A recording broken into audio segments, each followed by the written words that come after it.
Hey everyone, I'm Allison and I'm a certified Optavia coach, and I'm making this video to talk about some tips for food prep. I'm going to focus on a couple of vegetables today because I don't want this video to be super long. But I'm just going to talk about some easy ways to keep it simple because especially in the beginning of your journey, it is always best to keep it simple. Certainly if you can continue doing that, everybody's happy. So we're going to talk today about bell peppers and kale. This is lacinato kale. So I've got everything out here. I got my cutting board, my knives. I have a couple of bowls. One is for the food that I'm gonna cook. One of them is for the waste pieces, like the middle of these bell peppers. And the tips that I'm gonna be sharing are ones that you may already be doing. My background, I have a professional cooking background. I've cooked for people privately. Health and food combination has always been my passion. So naturally, health coaching was a really good fit. So here we go. I don't want this video to be super long and I gotta do it in one take because if I prepped over and over, I would have way too many vegetables. So anyways, we get started with the kale at first. So kale is a really awesome vegetable. It's versatile. You can do it raw in a salad. You can saute it, which is our favorite way to do it. The other point of this video is to showcase that in the spirit of keeping things simple, having prepped vegetables like this, bell pepper, kale, broccoli, these are just 3 examples, is one of the best ways to just keep it simple. Because when you're ready to make your lean and green, you just pull out your scale, mine's right here, keep it handy, you pull out your scale, you have your cooked proteins in your fridge along with these vegetables, whatever it is that you have as your favorites and that you want to have handy. And then you just add them to your bowl, clicking tear, that 0 button between additions. So it just keeps it nice and simple. You have your 3 greens and your protein done. If you have any condiments or healthy fats that are necessary that day, just make sure that you're tracking that and that you're on top of your amounts. So I want to go ahead and break this guy down. So kale, back to kale. This is lacinato kale. It's just a really nice organic sturdy kale. I found that kale for some people can be a little mysterious. People are like, oh my God, it's so like dark and green and hearty. And it is, but it's also full of tons of nutrients. So the way that you can approach this guy, I bundle all the leaves up, lay it down, grab your knife, and remember to always protect your fingers. You see a lot of professional chefs doing this because you use your knuckles as a guide. This isn't a knife skills class, but just a little side note. And you just go right through your kale. This isn't the only way to do it, it's just the way that we do it because it tends to be more versatile that way. It cooks really evenly. Then you have these stems, but don't get rid of these just yet. I put all of these into the bowl for washing. Then I turn back to the thicker end of the stems. And all of this right here is still super good to use. So I just spend a little bit of time in ripping these off and then put the rib guy into the bowl that is gonna go into the compost. So it doesn't take long at all. You just take those off and then I'll take this to the sink, give it a rinse, and then we just simply saute it over here on the stove. So now what I'm gonna do is saute the kale. So I've rinsed it, drained it, and I have a pan that's nice and hot and ready to go. So you're just gonna need a tong and a place to put it once it's done cooking because again, this is part of our make ahead prep. So once it's done, we're gonna cool it and it's gonna go in the fridge so that when you're ready to make your lean and green, this is already ready to go. So hot pan. Cameron is here for supervision.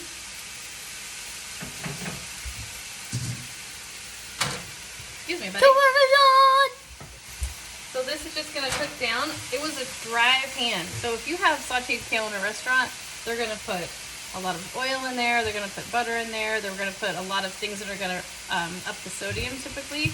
So by doing it just dry with just the moisture that is on the kale from washing it, and you can splash a little bit of water in there to steam it as well, you're gonna be ensuring that you're getting only plant approved kale. It's clean and it cooks fast. So as you can see, the color is brightening up.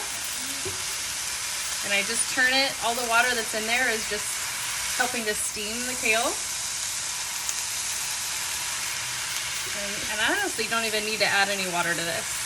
It was wet enough from washing it.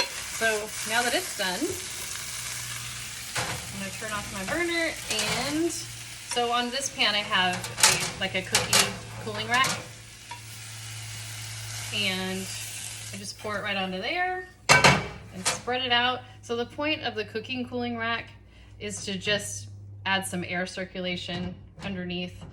And if there was extra liquid in here, it would keep it separated from that. So that is it. So I just let it sit there and cool for a little while. Once it's cooled off, you scoop it all together or pack it into a container, and then it can live in your fridge. Or if you're ready to have your lean and green right now, you can start the weighing process on your scale with your proteins and your other greens. You could even use this for all 3 of your greens. I happen to love kale, so the idea of that to me is amazing. So yeah, then we're gonna do bell peppers next. All right, for bell peppers. So this is what we end up with. And you can either pan saute these like I did the kale, or you can put your oven to 400 and put them out on a sheet pan like I'm gonna demonstrate for these purposes. And they'll turn out in much the same way. So that, again, lives in our fridge for when our lean and green time comes around, and we can just pull it out, weigh it out, and we're good to go. So we need a sheet pan. I like to use these silicone Silpat baking sheets. Keeps your pans nice, and things don't stick to it. So for bell pepper, I like to cut the top off, cut the bottom off, and then I cut around the middle, leaving those ribs inside. So then you just have this guy, goes into that compost bowl with the kale ribs. The top, you're just gonna cut around it, throw the stem in the compost, and I transfer these to a baking sheet. These guys I will usually just like cut an X through them and get some nice triangles. That's what I did for the ones that are finished there. Move them to the pan. Here's the bottom. And then I'll do the same thing with the green one. So with this, here they are. When we do this at home, this is covered in bell peppers, which is what this turned into. So this is 6 bell peppers, which is gonna be a lot of greens for your lean and green. So yeah, I'm gonna put this in the oven, again at 400. And then again, there's nothing added to them. You're gonna toss them about halfway through. They're gonna start to get these beautiful charred colorings on them. Let them cool, and then you can package them up just like you did the kale.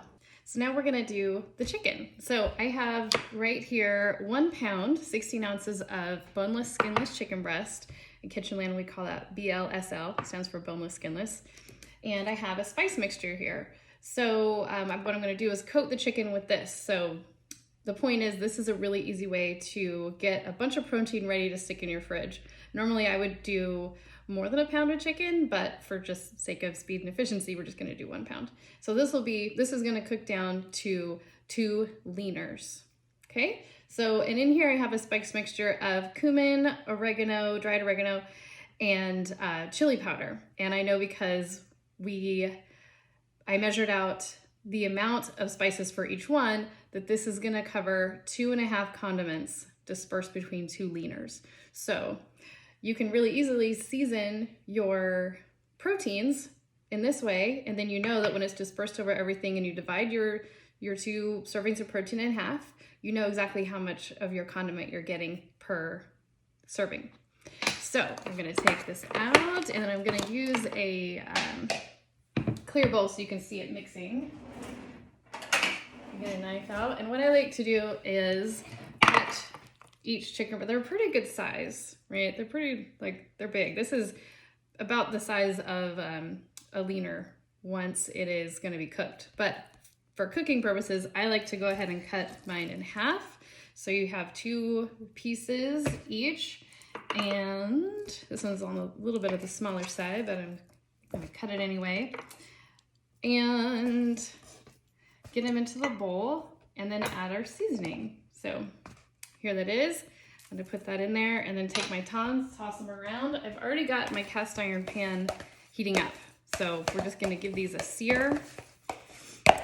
And finish them either with the lid on or in the oven. You can go either way. Both are efficient and doable. Okay, so I've got our chicken all totally coated and it's ready for the pan. The other super tip that I have and love is my avocado oil in this squeeze bottle. So I squeezed very slowly into a teaspoon measure, and I know that for this guy specifically, a half a teaspoon of oil comes out with every spray. So you can control your healthy fats that way as well. All right, back over at the stove so we can cook our protein. I've got my cast iron pan heating up. It's nice and hot. I also have a little bit of water handy and my avocado oil. So I'm gonna give this 2 sprays. That's gonna coat the pan just a little bit to make sure that our spiced chicken is not gonna stick to it. So into the pan. We're gonna let these sit here and brown for a little bit. Give them a turn. Add the water, just a splash of water, and a lid. All right, they're all in there nice and snugly. All right, these guys are ready to turn. Take a look at them. See how nice and brown from the spices. I'm gonna give these guys a quick turn. Be right back. I'm gonna give them a quick little splash of water because that's gonna help them retain the moisture as they finish cooking.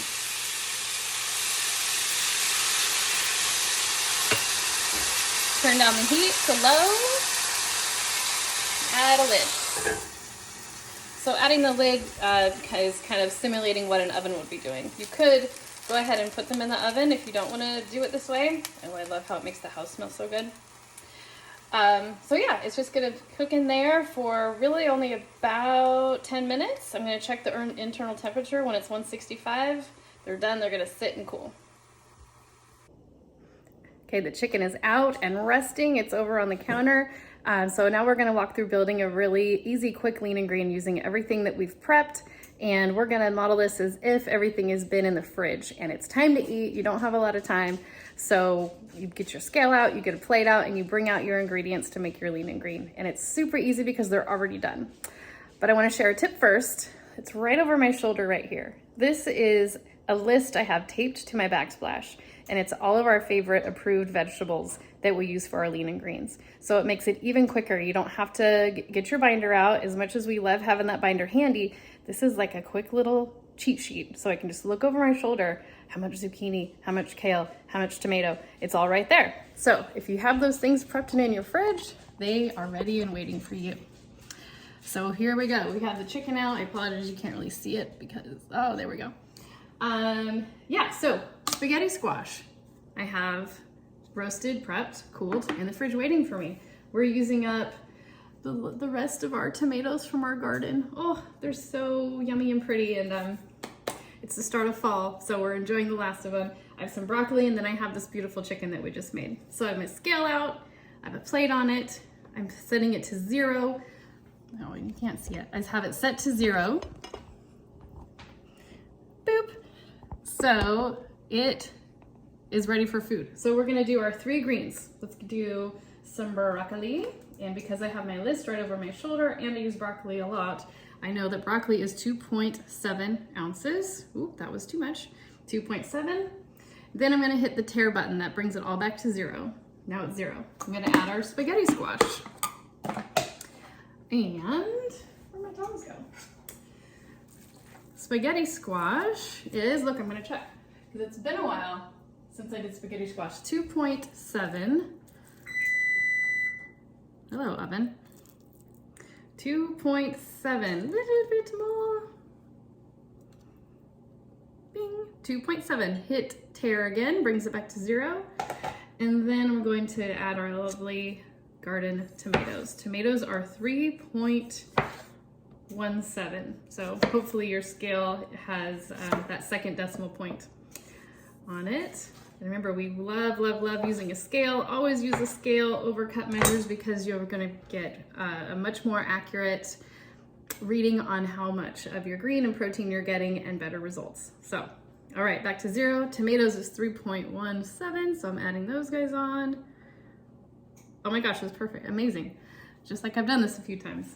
So there's our 3 greens. Now I'm gonna go to the chicken for our protein. Cooked chicken breast is 6 ounces for a leaner. So another good reason why I like to cut chicken in half, because those breasts are big, it makes it a little bit easier to find that 6-ounce portion. So I'm gonna just throw these on there and see what they are.